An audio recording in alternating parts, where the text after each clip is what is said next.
சரி இன்னைக்கு நம்ம ஆஃபீஸில் ஒர்க் பண்ணுற பொண்ணுங்க எல்லாருக்கும் ஆளுக்கு ஒரு கட்டு கொடுத்து விடலாம் அப்படின்ட்டு எடுத்து வச்சுருக்கேன். வச்சுக்கிறாங்க எல்லா மளிகை சாமானமும் கவர் பண்ணி வச்சுருக்கிறாரு. எல்லாமே 20 ரூபாய் 20 ரூபா. அவ்வளோ பொட்டி நெருக்கா நிலக்கரி போகும். எப்படி மஞ்சத்தூள் உப்பு மட்டும் போட்டு ஒரு 2 விசில் இல்லை 3 விசில் விட்டிங்கன்னா சூப்பராக கரெக்டாக வெந்துடும். இப்போ அதுக்கு தேவையானதை நான் எடுத்து வச்சுட்டேன். இந்த பிளாக் மேன் அவருக்கு பாருங்கள் 4-5 கை இருக்கும். அது மாதிரி இருந்துச்சுன்னா கூட ரொம்ப சந்தோஷமாக இருக்கும். லாஸ்ட்டாக கொஞ்சோண்டு வெல்லத்தை போட்டுக்கோங்க. எப்போவுமே புளிக்குழம்பு வச்சிங்கன்னா கொஞ்சம் நம்ம மாயன் கீரை செடி பார்த்தீங்களேன் அப்படி கொடையாட்டம் பார்க்குறதுக்கே அவ்வளோ அழகாக இருக்குது. ஆனால் ஏதோ 2 காய் கண்ணில் தெரிஞ்சிருச்சுன்னு சொல்லிட்டு மரத்து மேலே ஏறிவிட்டார். பிடிக்குது. இது வெட்டி போட்டால் ஒரு 2-3 நாள்லேயே தேங்காய் நல்லா காஞ்சிரும். எண்ணெய் ஆட்டிடலாம். மிளகு பாருங்களேன், நல்லா மிளகு பெரியசாக நீட்டமாக இருக்குது, நல்லா இருக்குது. எல்லாருக்கும் வணக்கம். இது நம்ம கை கூட்டம். இன்னைக்கு என்ன சொல்ல போறேன் அப்படின்னாக்கா, நிறைய பேர் என்னோட கண்ணுக்கு மேல ஒரு சின்னதா 2 கொப்பளம் இருக்குங்கிறத நல்லா பார்த்து, அக்கா என்னமோ கண்ணில் மேல கொப்பளம் இருக்கு, அதை போய் பாருங்க அப்படின்னு சொல்லி நிறைய பேர் சொன்னீங்க கமெண்ட்ஸ்ல. நானுமே அது என்னமோ மருகு மாதிரி வருது, அதை ஏன் பார்க்கணும் அப்படின்ட்டு அதை நான் பார்க்கவே இல்லை, அதை அப்படியே விட்டுட்டேன். அப்புறம் 2-3 ட்ரிப்பு கமெண்ட்ஸில் பார்த்துட்டு தான் சரி நாமளும் தான் பார்க்கலாமே அப்படின்னு தான் நான் 2 நாளைக்கு முன்னாடி போய் நம்ம சித்தார்த் டாக்டர்கிட்ட போய் பார்த்தேன். நான் மருகுன்னு நினச்சி தான் பார்த்தேன். ஆனால் நீங்கள் எல்லாருமே சொன்ன மாதிரி அது கொழுப்பு கட்டி தான். அது அந்த கண்ணுக்கு மேலே இருந்தது. நம்மளுடைய உடம்புல கொலஸ்ட்ரால் அதிகமாக இருந்தால் அந்த மாதிரி கட்டிங்க வருமா அவர் சொன்னது.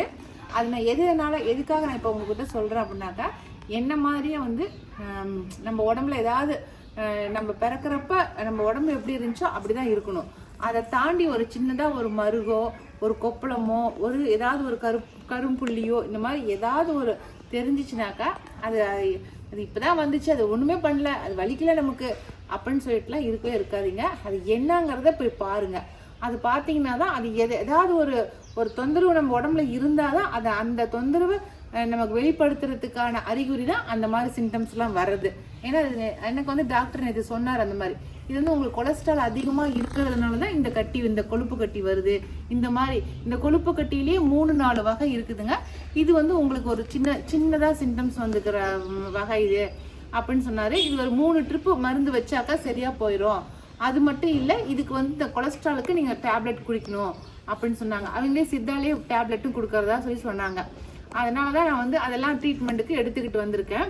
மருந்தும் வச்சுட்டு வந்திருக்கேன். பாருங்களேன், காட்டுக்கண்ணு ஒரு மாதிரி கருப்பாக மருந்து வச்சுருக்கேன். அது கிளியர் ஆயிரும். ஒரு 3 வாரம் கழிச்சு மறுபடியும் வைக்க சொல்லியிருக்காங்க. அதுக்கப்புறம் மறுபடியும் ஒரு ட்ரிப் வைக்க சொல்லியிருக்காங்க. இது மாதிரி 3 டைம் வச்ச மக்கள் இதெல்லாம் கிளியர் ஆயிரும் அப்படின்னு சொல்லியிருக்காங்க. அதனால நீங்கள் உங்கள் உடம்புல கையிலையோ இல்லை இந்த உங்களுக்கு உடம்புல எந்த இடத்துல எது தெரிஞ்சாலும் ஏதாவது ஒரு புதுசாக ஒரு சிம்டம்ஸ் உங்களுக்கு தெரிஞ்சிச்சுன்னா அது உடனே போய் செக் பண்ணிக்கோங்க. ஓகே, இப்போ வாங்க, முருங்கைத்தலையை நிறைய பறிச்சுட்டு வந்திருக்காங்க. அந்த முருங்கைத்தலையை என்னென்ன பண்ணலாம் அப்படிங்கிறத பார்க்கலாம். ஓகே,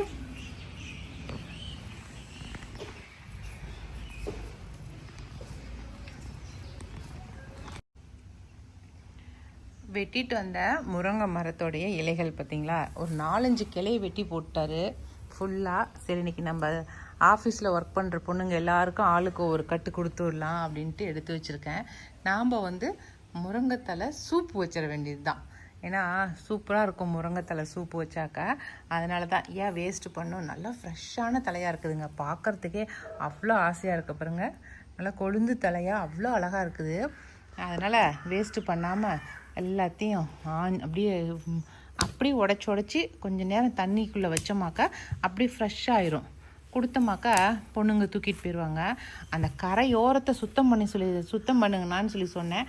அந்த கரையோரத்தில் இருக்கிற அந்த இது எல்லாத்தையும் வெட்டிட்டாரு. நான் சமையல் வேலையை முடிச்சுட்டு போய் பார்க்கும்போதெல்லாம் எல்லாம் வெட்டி கொண்டு வந்து குமிச்சு வச்சுட்டாரு. இல்லாட்டினா நாங்கள் வெட்டும் போதே வேண்டாண்ணா, அதை தேவைப்படுற பொண்ணுங்களுக்கு வெட்டி கொடுத்துட்டு அப்புறம் வெட்டிக்கலான்னு சொல்லியிருந்திருப்பேன்.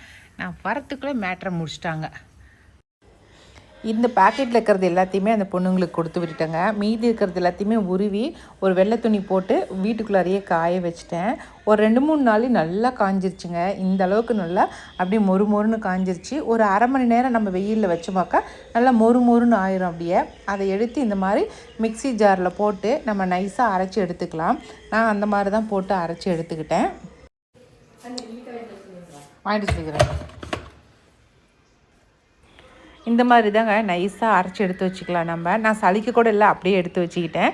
இதை வந்து சப்பாத்தி மாவு பிணையும் போது போட்டு நம்ம சப்பாத்தி மாவில் பிணைஞ்சிக்கலாம், முட்டை வறுக்கும் போது பிணைஞ்சிக்கலாம், சூப்பு வைக்கும் போது செஞ்சுக்கலாம். இது மாதிரி நம்ம எதுக்கு வேணாலும் யூஸ் பண்ணிக்கலாங்க. நீங்களுமே இந்த மாதிரி செஞ்சு வச்சுக்கோங்க.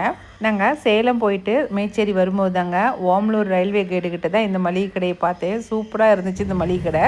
எந்த மளிகை சாமானம் எடுத்தாலும் 20 ரூபாய் பாருங்களேன், 20 ரூபாய் மட்டுமே. அந்த மைக் வச்சுட்டு பேசுவாங்கள்ல, அது ஒவ்வொன்றும் ஒரு கவரில் கவர் பண்ணி போட்டு வச்சுக்கிறாங்க. எல்லா மளிகை சாமானமும் கவர் பண்ணி வச்சுருக்கிறாரு. எல்லாமே 20 ரூபாய். மளிகை கடைன்னு சொல்லி உள்ள கடை போட்டு வைக்காமல் எல்லா மளிகை சாமானத்தையும் பொட்டணம் கட்டி அதை மூட்டையில் கொண்டு வந்து கீழே போட்டு வச்சிட்டாரு. வேணுங்கிறீங்க என்ன மளிகை சாமான் வேணுமோ எடுத்துக்கங்க 20 ரூபாய்க்கு அப்படின்னு. வியாபாரம் எப்படிலாம் பண்ணுறாங்க பாரு.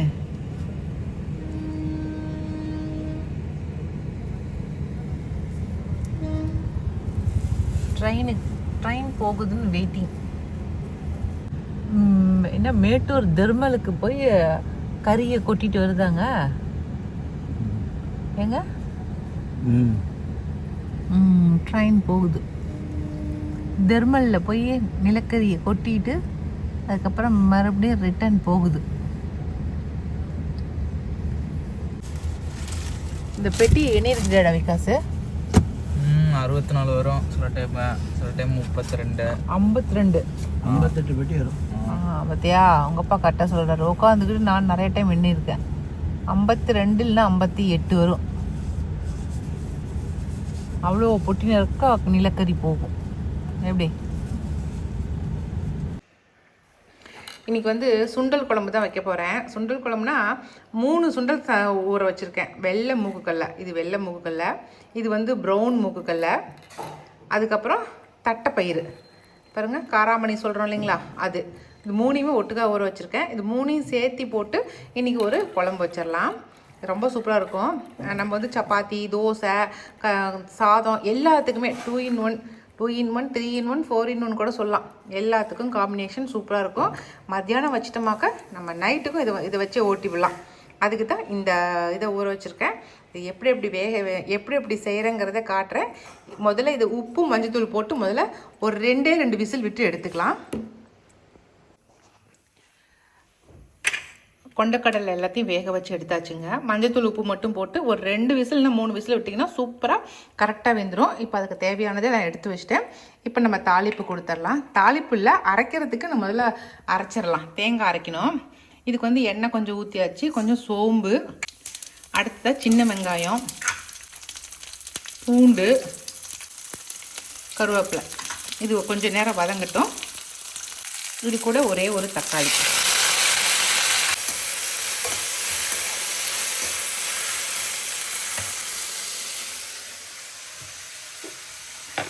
இப்போ கொஞ்சம் உப்பு,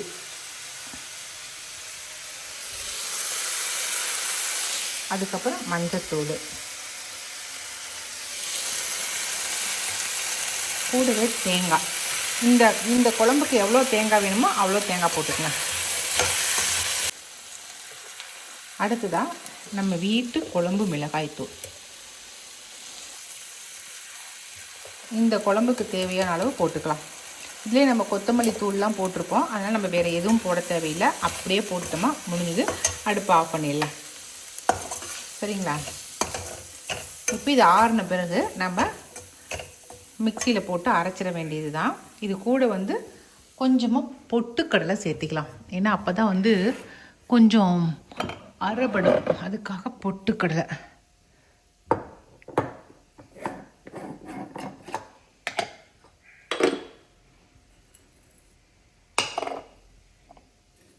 1 ஸ்பூன் அளவுக்கு பொட்டுக்கடலை சேர்த்திக்கலாம். பாருங்கள், அவ்வளோதான். இது ஆறின பிறகு நம்ம நல்லா மிக்ஸி ஜாரில் போட்டு நைஸாக அரைச்சி எடுத்துக்கலாம். குழம்புக்கு எல்லாமே ரெடி பண்ணி வச்சிங்க. இப்போ நம்ம குழம்பை தாளிச்சு விட்டுடலாம். இந்த ஸ்பைடர்மேனில் வர மாதிரி இந்த கை ஸ்பைடர்மேனுக்கு 2 கை தான் இருக்கும். ஆனால் அவரை எதிர்க்கிறதுக்கு வராரு பாருங்க, இந்த பிளாக் மேன், அவருக்கு பாருங்க 4-5 கை இருக்கும். அது மாதிரி இருந்துச்சுன்னா கூட ரொம்ப சந்தோஷமாக இருக்கும். ஏன்னா 3 அடுப்பு தான் இருக்குது. ஆனால் அந்த 3 அடுப்புலையுமே 3 பொருள் இருக்குது. நீங்களே பாருங்களேன், இந்த சமயத்தில் நமக்கு ஒரு 4-5 கை இருந்துச்சுன்னா எல்லாத்துலேயும் ஒவ்வொரு வேலை செய்யலாம். எனக்கு அப்படி தான் தோணுது. காட்டுறேன் பாருங்களேன். இது வந்து கல்யாண வீட்டு வாழைக்காய் செய்கிறதுக்கு நான் வீடியோ எடுத்து உங்கள்கிட்ட காட்டிட்டு வரத்துக்குள்ளே அடிப்பிடிக்குது பார்த்தீங்களா? அதுதான் இது. அடுத்தது இந்த வாழைக்காயை பொரிச்சிட்டு இருக்கேன். இங்கே வந்து குழம்பு தாளிக்கிறதுக்கு எடுத்து வச்சாச்சு. இப்போ இதுக்கு என்னன்னாக்கா எண்ணெய் ஊற்றிட்டேன். கொஞ்சமாக வெந்தயம் போட்டுக்கலாம். ஏன்னா புளி ஊற்றுறோம் இல்லைங்களா, அதனால் புளி ஊற்றுற குழம்புக்கு வெந்தயம் போடணும். அதுக்கப்புறம் கடுகு, அதுக்கப்புறம் கடலைப்பருப்பு, அவ்வளோதாங்க. இது போட்டு தாளித்து விட்டுடலாம். இப்போ எல்லாமே நான் ரெடியாக எடுத்து வச்சுட்டேன். வெங்காயம், கருவேப்பிலை எடுத்து வச்சுட்டேன். சுண்டல் ரெடியாக இருக்குது. அரைச்ச பொருளும் ரெடியாக இருக்குது பாருங்கள்.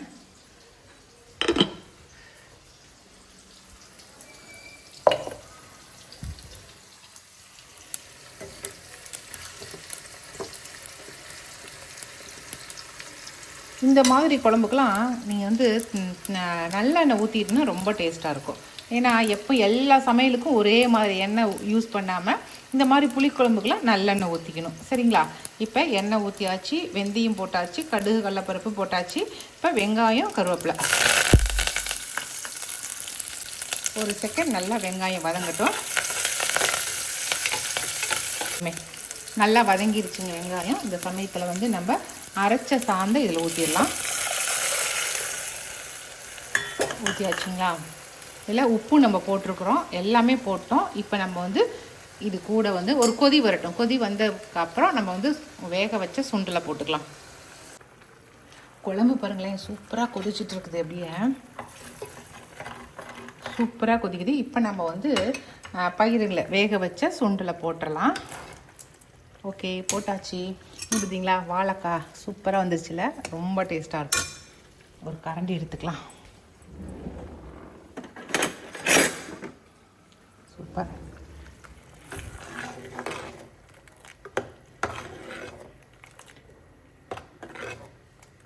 நீங்கள் உப்பு காரம் இந்த சமயத்தில் பார்த்துக்குங்க. ஏன்னா உங்களுக்கு உப்பு பத்தலைன்னா போட்டுக்குங்க. இப்போ நம்ம என்ன பண்ணணும், புளிக்கரைசல் இருக்கு இல்லைங்களா, அந்த புளிக்கரைசலை இதில் சேர்த்திக்கலாம். ஓகே, இப்போ புளிக்கரைசல் ஊற்றிட்டேன். இப்போ நல்லா கொதி வரட்டும். கொதி வந்ததுக்கப்புறம் நீங்கள் உப்பு, காரம், புளிப்பு எல்லாமே டேஸ்ட்டு கரெக்டாக இருக்குதான்னு பார்த்துக்கணும். நம்ம இந்த டைமில் தான் நம்ம அட்ஜஸ்ட் பண்ணிக்கிற டைம். சரிங்களா? கொதி வரட்டும். அவ்வளோதாங்க. இப்போ நம்ம கொத்தமல்லி தழை போட்டுடலாம். நான் வந்து கொஞ்சம் காரம் கம்மியாக இருந்துச்சு எனக்கு, அதனால் காரம் கொஞ்சம் போட்டுக்கிட்டேன். கொஞ்சம் உப்பும் காரமே கம்மியாக தான் இருந்துச்சு. லாஸ்ட்டாக கொஞ்சோண்டு வெல்லத்தை போட்டுக்கங்க. எப்போவுமே புளிக்குழம்பு வச்சிங்கன்னா கொஞ்சம் ஹைலைட் பண்ணுறதுக்கு, எப்படி ஸ்வீட் செய்யும் போது நம்ம உப்பு போட்டு ஹைலைட் பண்ணுறோமோ அது மாதிரி தான் புளிக்குழம்பு வைக்கும் போது கொஞ்சம் நாட்டு சக்கரை போட்டோமா கொஞ்சம் ஹைலைட்டாக இருக்கும் குழம்பு. அப்படி தான். அதனால் கொஞ்சமாக நாட்டு சக்கரை போட்டுங்க. குழம்பு பாருங்கள், அவ்வளோதான். எனக்கு இந்த பதத்தில் போதும்னு நான் ஆஃப் பண்ணிடுறேன். நீங்கள் உங்களுக்கு இதோட கெட்டியாக வேணுனாலும் கெட்டியாக வச்சுக்கோங்க, ஒன்றும் பிரச்சனை இல்லை. சரிங்களா? இந்த குழம்பு வந்து இட்லி, தோசை, சப்பாத்தி, ஆலினால் அழகுராணி இந்த குழம்பு எல்லா டிஷ்ஷுக்குமே எல்லாத்துக்குமே காம்பினேஷன் சூப்பராக இருக்கும். அதனால் சூப்பரான குழம்பு ரெடி ஆயிடுச்சு. இப்போ அடுப்பு ஆஃப் பண்ணிடுறேன். இதே மாதிரி தாங்க நம்ம அவரைக்கொட்டை கத்திரிக்காய், நம்ம வந்து தட்டைப்பயிறு கத்திரிக்காய், இதெல்லாமே நம்ம வச்சு பழகிக்கலாம், நம்ம செஞ்சிடலாம் இதே மாதிரியே. சரிங்களா? கொஞ்சம் நேரம் மூடி வச்சிடறேன், அப்படியே நல்லாயிருக்கும். சூப்பருங்களா? நீங்களும் ஒரு ட்ரிப் செஞ்சு பாருங்கள். ஓகே, எப்படி இருந்துச்சு சொல்லிட்டு போங்க. சூப்பராக இருந்துச்சு. உண்மையாலுமே செம்ம சூப்பராக இருக்குதுங்க. நம்ம கத்திரிக்காய் போட்டால் கத்திரிக்காயோட டேஸ்ட் வந்திருக்கும். ஆனால் அதை எதுவும் போடாமல் செஞ்சதுனால ரொம்ப நல்லா இருக்குது. டேஸ்ட் அவ்வளோ. நான் முதல்ல யோசிச்சேன் கத்திரிக்காய் இருக்குமேங்க, வெங்காயம் மட்டும் இருக்குதுன்னு யோசித்தேன். அதெல்லாம் தாராளமாக செஞ்சு சாப்பிட்லாம். இன்றைக்கி நம்ம மேல்காட்டில் வந்து ஃபுல்லாக ஓட்டி விட்டுட்டாங்க. அதுக்கப்புறம் செடிக்கு செடி இருக்கிற இடத்தையும் கொத்தி விட்டாச்சு. எல்லாம் தண்ணி கட்டிகிட்டு இருக்கிறோம். அதனால் சொட்டு நீர் பாசனம் தான். பைப்பை திருகி விட்டோமா அப்படியே தண்ணி நம்பிடும். நம்ம மாயன் கீரை செடி பார்த்தீங்களேன், அப்படியே கொடையாட்டம் பார்க்கறதுக்கே அவ்வளோ அழகாக இருக்குது. ஆனால் என்ன ஒன்றுனா, ஏதாவது காற்றடிச்சிச்சின்னா அப்படியே கூண்டோட கைலாசங்கிற மாதிரி அப்படியே கூண்டோட சாஞ்சு போயிடும் நம்ம மாயன் கீரை. ஏன்னா இது கொத்தாக இருக்கிறதுனால கீழே வேறு அவ்வளோ ஒன்றும் பிடிப்பாக இல்லை பார்க்குறதுக்கு. பாருங்களேன் இங்கே கீழே வந்து பேஸ்மட்டை வந்து ஸ்ட்ராங் கிடையாது. பாருங்களேன் ஸ்ட்ராங்காக இல்லை. மேலே மட்டும் நல்லா குடம் மாதிரி இருக்குது. அப்படியே பார்க்கறதுக்கு என்னமோ வெட்டி விட்ட செடி, அப்படியே இந்த யானை மாதிரி குதிரை மாதிரிலாம் வெட்டி விடுவாங்கள்ல, அது மாதிரி இருக்கிறது. பார்க்கறதுக்கு அவ்வளோ அழகாக இருக்குது. எந்த காற்றுக்கு சாய போதோ தெரியல. இந்த கோழிங்கெலாம் இங்கே தங்கறதுக்கு ரொம்ப நல்லா இருக்குது. அதனால் அழகாக இருக்குது பார்க்கறதுக்கெல்லாம். ஓட்டி விட்டு அந்த இடத்துல வந்து தண்ணி கட்டுறது அழகாக இருக்குது. அதில் இந்த கோழிங்க மேயறது இன்னும் ரொம்ப அழகாக இருக்குதுங்க. நீங்களே பாருங்களேன் எவ்வளோ அழகாக இருக்குது. இதெல்லாம் நம்ம தம்பியோடைய ப்ரொடெக்ஷன். இதெல்லாம் இந்த கோழிங்கெல்லாம் தம்பிக்கு தான் சின்ன பையன்லேருந்து இந்த கோழி வளர்த்துறது தான் ரொம்ப இஷ்டம். அதனால் அவர் வளர்த்திட்டு இருக்கிறாரு. அதனால் இதெல்லாம் அவருடைய உருப்பிடிங்க இந்த கோழிங்கெல்லாம். இந்த தண்ணிக்கு அதுக்கும் நல்லா மேய்ஞ்சிட்டு இருக்குதுங்க. பார்க்குறதுக்கு அவ்வளோ ஆசையாக இருக்குது. நம்மளுடைய பன்னீர் கொய்யா இது வந்து நான் வந்து அது என்ன மலைக்கு போயிருந்தேன் தெரியுமா? வாணியம்பாடிக்கு பக்கத்தில் இருக்குமே அந்த ஒரு மலை, அங்கே போயிருந்தப்போ தான் வாங்கி சாப்பிட்டு பார்த்தேன் இந்த பன்னீர் கொய்யாவை. அங்கே தான் நல்லா இருந்துச்சு, சூப்பராக இருந்துச்சு. இதுக்கு ஒவ்வொருத்தரும் ஒவ்வொரு மாதிரி பேர் சொல்கிறாங்க. ஆனால் பன்னீர் கொய்யானா ஆனால் வாசம் பன்னீர் வாசம் தாங்க அடிக்குது உண்மையாலுமே. ஆனால் அணிலுங்கக்கிட்ட இருந்து என்னால் காப்பாற்றவே முடியல. வலை வந்து ஆர்டர் பண்ணியிருக்கேன். 1 கிலோ வந்து 140 ரூபான்னு சொன்னாங்க. ஒரு 10 கிலோ வாங்கலான்னு வாங்கிறதுக்கு ஆர்டர் பண்ணியிருக்கேன். வந்துச்சுன்னா பார்க்கலாம். வலை போட்டு மூடணுமா கொஞ்சம் அணிலுக்கிட்ட இருந்து காப்பாற்றலாம். ஒரு 4-5 கொய்யா கண்ணுக்கு தெரியுது. அதனால் அண்ணா பறித்து கொடுங்கண்ணா, மரம் வச்சதுக்கு ஏதோ ஒரு 4-5 காயாவது பறித்து சாப்பிட்லாம் அப்படின்னு சொன்னேன். அந்த அண்ணன் பறிக்கிறதுக்கு குச்சி எடுத்து தேடிட்டு இருக்கிறாரு பறிக்கலான்னு. நான் பறிச்சுட்டு காட்டுறேன் கொய்யாக்காய் எப்படி இருக்குதுன்னு. எல்லாத்தையுமே கொஞ்சம் பிஞ்சு வந்தாலே தின்னுபிடுதுங்க, விடவே மாட்டேங்குது. இந்த ட்ரிப்பு நிறைய காய் வச்சதுனால அதனால் சாப்பிட முடியல போல இருக்குது. அதனால் விட்டு வச்சுக்குதுங்க.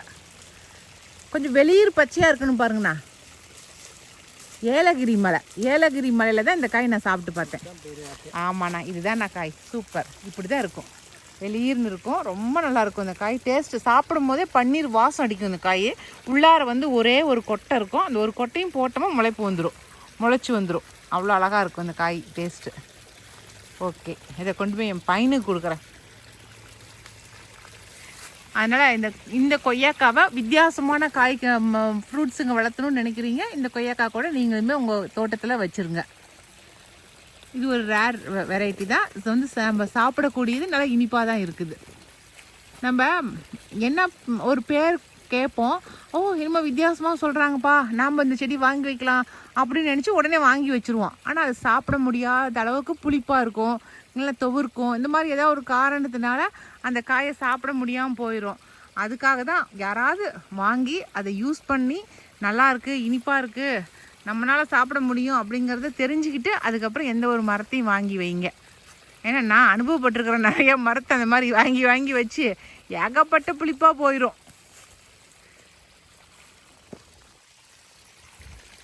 ஜில்லுன்னு இருக்குதுங்க இந்த ஏரியாவே. அப்படி ஜில்லுன்னு இருக்குது. நல்லா இருக்குது இந்த ஏரியாவில் நிற்கிறதுக்கே.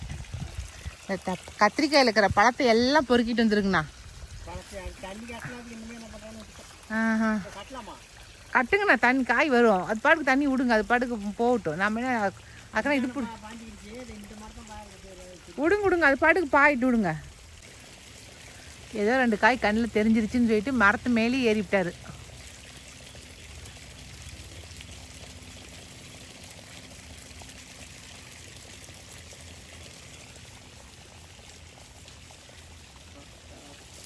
அசாதாரங்கண்ணா. இந்த மரத்தோட கிளை கொஞ்சம் ஸ்ட்ராங்காக தான் இருக்குது. ஏன்னா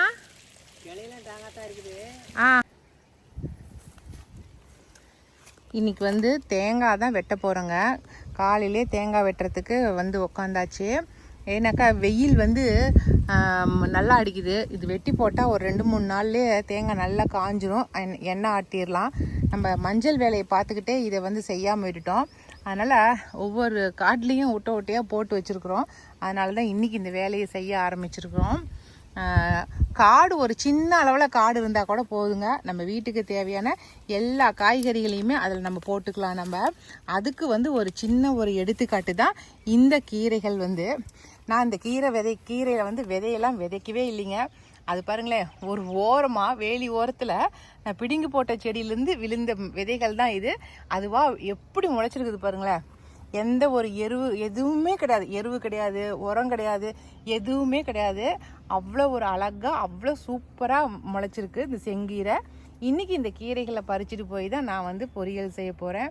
அதனால் நம்மளோட லட்சியமாக வந்து எது அதை வாங்கணும் இதை வாங்கணும் நினைக்கிறத விட, அந்த பாரதியார் பாடுவார் இல்லைங்களா, காணி நிலம் வேணும் பராசக்தி அப்படின்னு சொல்லி, அது மாதிரி கொஞ்சமாவது நமக்கு ஒரு நிலம் வேணும், அந்த நிலத்தில் ஒரு வீடு கட்டி அதில் நமக்கு வேணுங்கிற காய்கறிகளை போட்டுக்கலாம் அப்படிங்கிற ஒரு லட்சியத்தோடு இருந்து ஒரு தோட்டம், சின்னதாக ஒரு தோட்டம் வாங்கிறதுக்கு முயற்சி செய்யுங்க. ஓகே, அது நமக்கு தேவையான எல்லா பொருட்களும் அதுவே நமக்கு கொடுத்துரும். இந்த கீரைங்களை கொஞ்சம் பறித்து கொடுனா நான் கொண்டு போய் இன்றைக்கி பொரியல் பண்ணி விடுறேன். செங்கீரை பொரியல். இது வந்து ஆடு திங்கும் இந்த தலை. ஆனால் இந்த தலைக்கு என்ன பேர்னா, இதை வந்து பால் பூண்டுங்க, பால் பூண்டுன்னு சொல்கிறாங்க. எங்கள் ஊர் பக்கத்தில் தேல் இந்த பூரா இதெல்லாம் கடிச்சிச்சின்னா இதனுடைய பாலை தான், இந்த பாலை தான் வந்து இப்படி நசுக்கி விட்டு இந்த பாலை வச்சு தான் கட்டுறாங்க. அந்த விசக்கடி வந்து அப்படியே சரியாயிருமாமாங்க. அது மட்டும் இல்லை,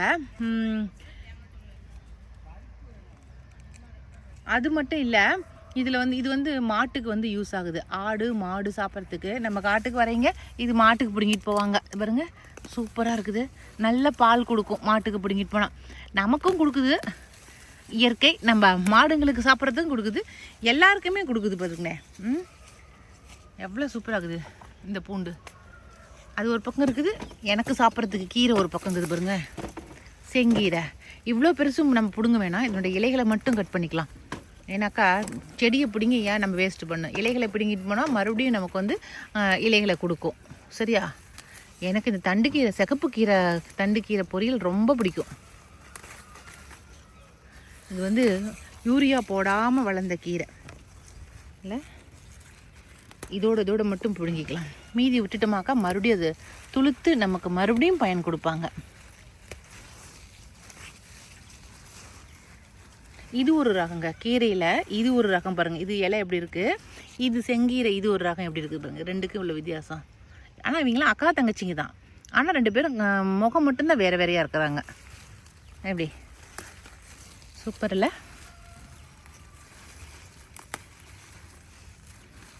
என்னமோ ஒரு விளம்பரம் வரும், இயற்கையை நேசிக்கிறவங்க இது வேண்டான்னு சொல்ல மாட்டாங்க.